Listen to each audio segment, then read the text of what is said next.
If you're wondering how not to rely on others for your self-worth, I got you. It can feel exhausting spending every day worried about how others are doing and how they perceive you.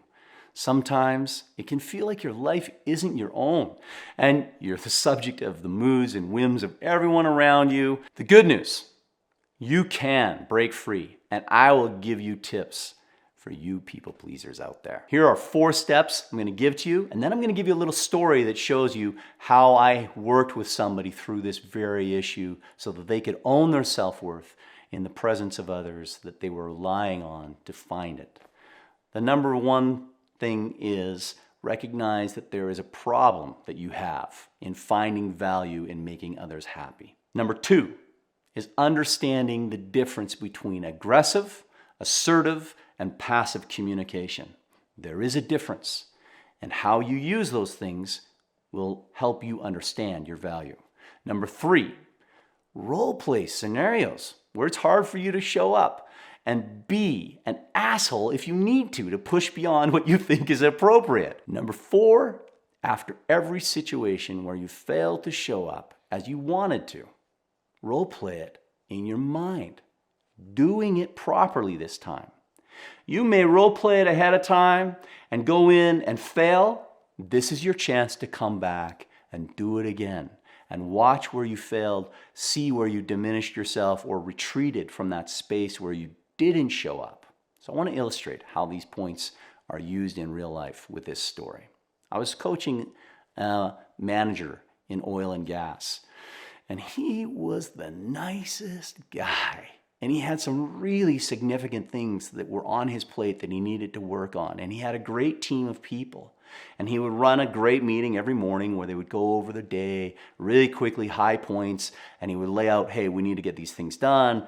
Following up, have you accomplished this? He had all of the stuff that a good manager would demonstrate as far as the rhythm of his meetings and the connection with his people that trusted him, they liked him.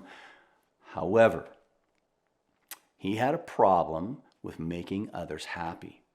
And so rather than saying, hey, Mark, I got an assignment for you. I need you to get this done by March 18th of 2019 or whatever the date happens to be. He would say, Mark, so there's this thing that we really need to get done, and I know you're so busy, and I know you got a lot on your plate, and I just was wondering, is this something that you could do? And when could you get it done by? This was his approach, and he's the leader, right? And he's trying to let his people know, hey man, I recognize you're busy, I support you, but in being so passive and in trying to not make them jump into this task and work hard and he would try to alleviate and anticipate all of their objections before he even delivered the assignment. And what happened was people didn't get anything done because he didn't hold them accountable. He was more interested in them being comfortable than in getting the work done. And then all of the fallout of not accomplishing those deadlines would hit him. And the pain he would carry from his boss grinding on him because he's missing deadlines was significant. And he would not allow that pain to be transferred then onto his people. He would hold that and he would take on more and more and more. Difficult situation. So I had to teach him the difference between his passive communication, which was quite frequent, and aggressive, because every once in a while, this guy had a long fuse, but every once in a while in a meeting, when things just got so overwhelming because he was being dumped on by a team that did not understand what he was asking them to do, he would get aggressive. He'd get angry. He'd blow up. And people were like, whoa, that is not like him. That's crazy. And missed the point of why he was being aggressive.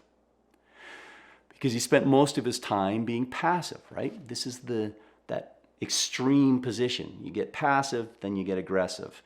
The middle ground is assertive. And this is where you want to reside as a leader. You want to be assertive. Assertive is you state what needs to happen.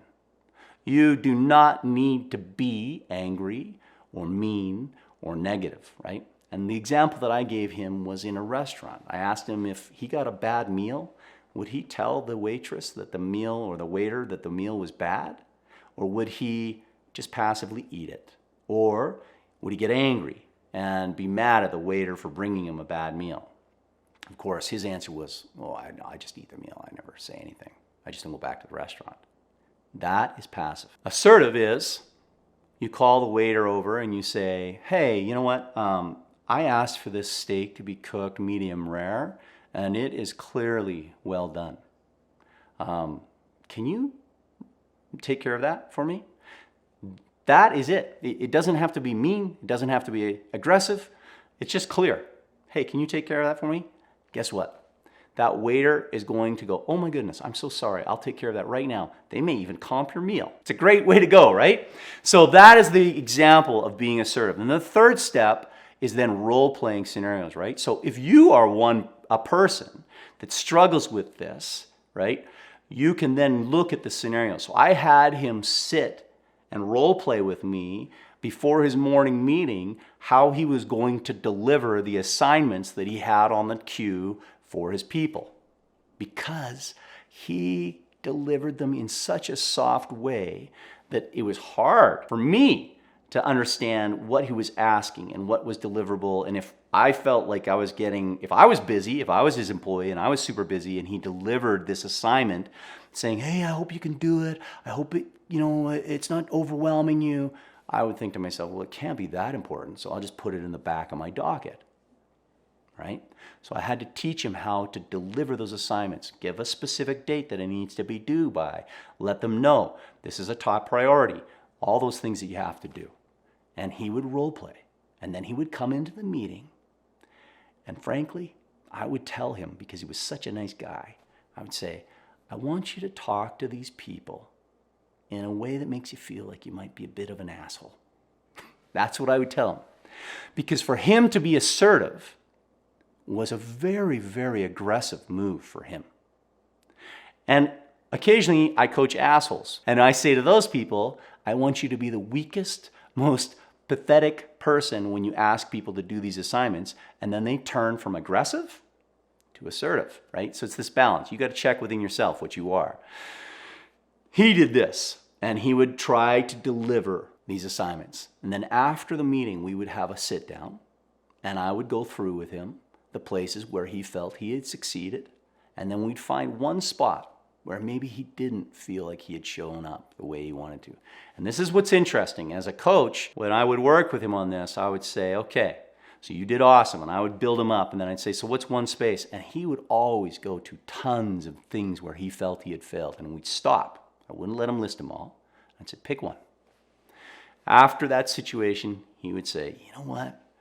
When I was delivering my assignment to Mark, I know I just kind of waffled. I just started to back away because I felt like there were some other things that I was dealing with, and he seemed to get upset, so I didn't want to lay it on him.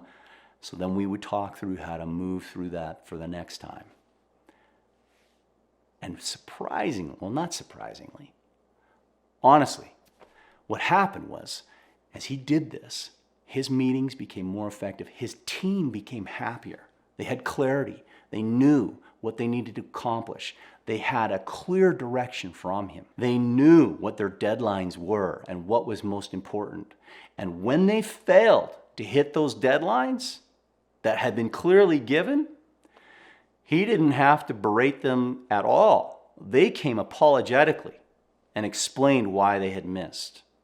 It changed the whole dynamic. So what I'm wondering is, if when you're hearing this story of this manager that I'm working with, I want you to think beyond just the workspace communication that you have, and think about all of the communications that you have, and think about how you represent yourself when you need something done. Is your self-worth such that you are not willing to speak with clarity about what you need and what you hope to have happen? If that's the case, I'd love to hear, why you feel that you struggle with that. And if you've been able to be successful in breaking through that, let me know. I would love to hear what you do, because these are things that hit us all in so many different ways. I think your feedback would be great. So this next video coming up that I've got is losing track of your desires. It was something that, can happen to us when we don't feel we have the worth to have desires. This may work for you.